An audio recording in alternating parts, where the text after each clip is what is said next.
What up, Ho Biscuits? It's your girl Skitten, back at it again. Am I the only person for whomst? I'm an English major. I have a degree. I should know this. Whatever. Am I the only person for whomst sending TikToks is like a love language? Like if I send you TikToks, it's because they make me think of you. Like I want to share this with you. I want us to experience this together. Is that how y'all feel when you send me stuff to react to? Like you're like, yes, I love you. I want to share this with you. I want us to experience this together. Cause I think I get it. Back when I first started YouTube, I didn't really get, I didn't understand the appeal of watching reaction videos. And now I send my friends TikToks and then I'm like, what did you think? Did you like it? I want to be there while they're watching it to see their genuine reactions. Like I get it now, guys. And I know that's an absolutely insane thing to say because I am a reactor, but to be honest, for the longest time I was like, I don't know, people would want to watch little old me watch videos. I don't get it. I don't understand. Now I understand. Now I get it. I don't know. That was just an epiphany that I had the other day because I sent Dr. D probably about 20 TikToks and then I was like, well, did you watch them? And she's told me yes. And then I responded, I was like, well, how am I supposed to know? How am I supposed to know that you watch them if you don't like them or respond to them in any way? I need to know specifics. How exactly did you feel in that exact moment when you watched that TikTok? Did it make you laugh like it made me laugh? Were you confused like I was confused? Were you intrigued like I was intrigued? I need to know. I need to know these things. Anyway, I'm saying all this to say that I understand you. I get you.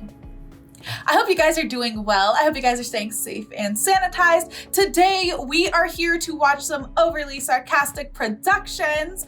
We are here for some miscellaneous myths, which you know means it's your girl Red, my boo, my friend, my homie, who doesn't know I exist, but it's fine. I love her anyway. It's cool. This one is the Great Norse Seal Fight. I have never heard anything about this, but I love Norse mythology, so I'm very excited to see what this video has in store for us. Without further ado, let's go ahead and get started.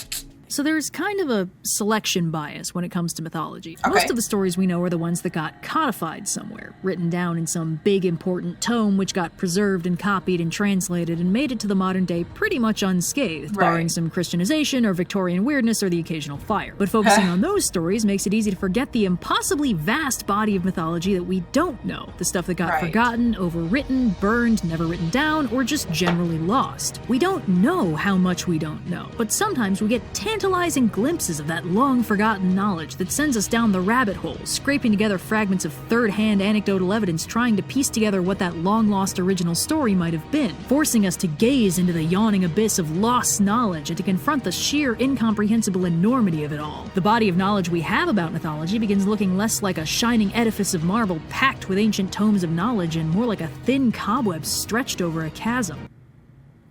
Were you trying to initiate an existential crisis within my soul, Red? Did you just want to break my brain and make me sad?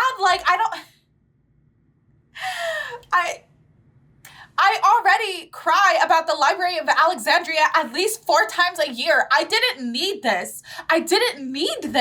But also, one of my favorite genres of fiction are books, poems, whatever, that take those small little tidbits that we have and that we obviously can't expand upon because there's nothing left, and they do it. So it's almost it's like fan fiction, but better because we don't have anything to build on. So it's just enough of a nugget to get you started, like an appetizer, like an hors d'oeuvre.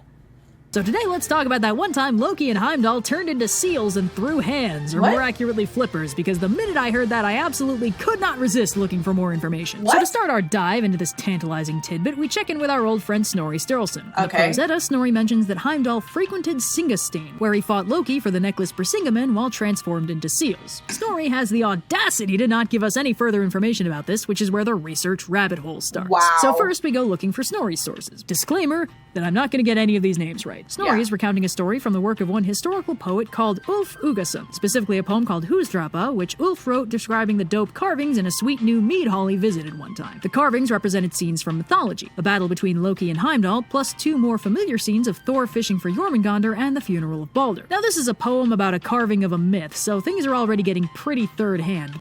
Poem about a carving of a... Okay, there's quite a few degrees of separation there, all right. Somebody definitely takes poetic license, right? But more heinously, the poem doesn't mention them being seals, which is obviously unacceptable and warrants further research. But we've honestly run this particular angle about as far as we can go. Okay. Snorri was struggling to interpret a poem that was in turn struggling to interpret a carving that was struggling to interpret a set of myths. We don't have the carvings, we barely have the poem, and we certainly don't have the myths we want. So let's see if we can't come at this from a new angle and find the story another way. Try again. Dust yourself off and try again. Dust yourself off and try again, try again, try again.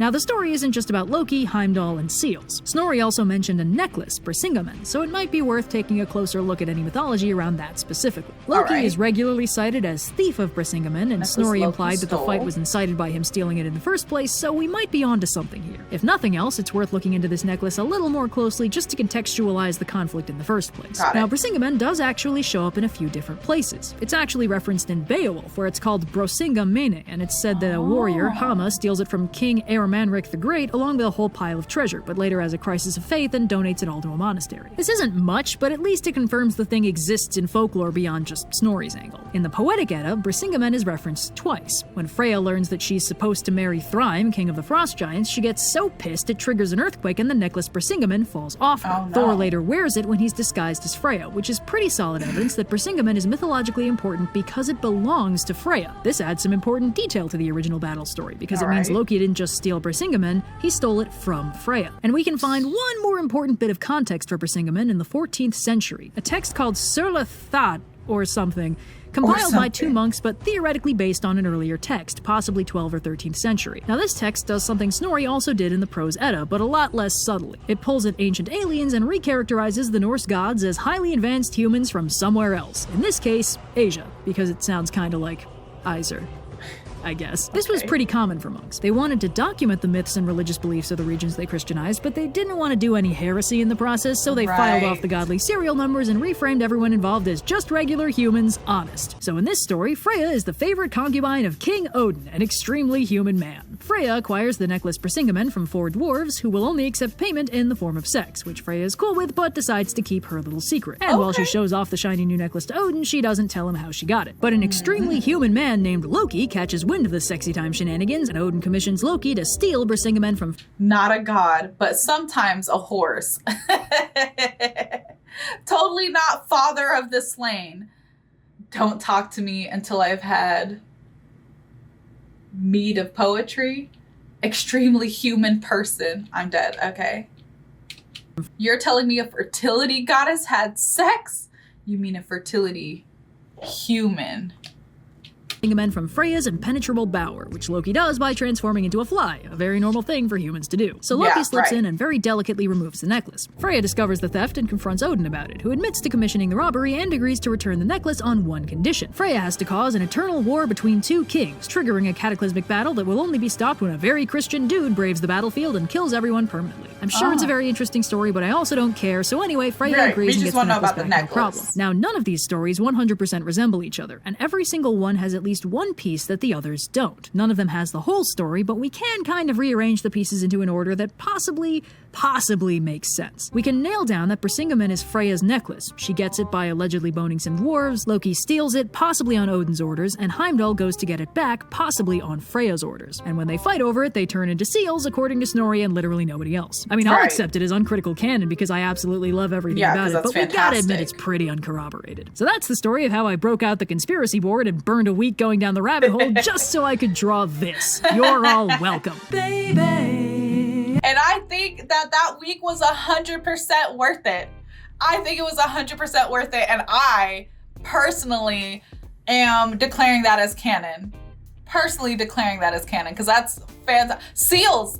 Why seals specifically? It could have been like narwhals or, I don't know, things that are known for fighting.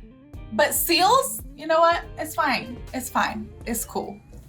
Anyways, I hope you guys enjoyed the video. Don't forget to leave your reaction requests and recommendations down in the comments below. I do plan on watching quite a bit more overly sarcastic productions in the future. So if you guys have any suggestions for this channel specifically, let me know. I'm super down. I'm super, super down.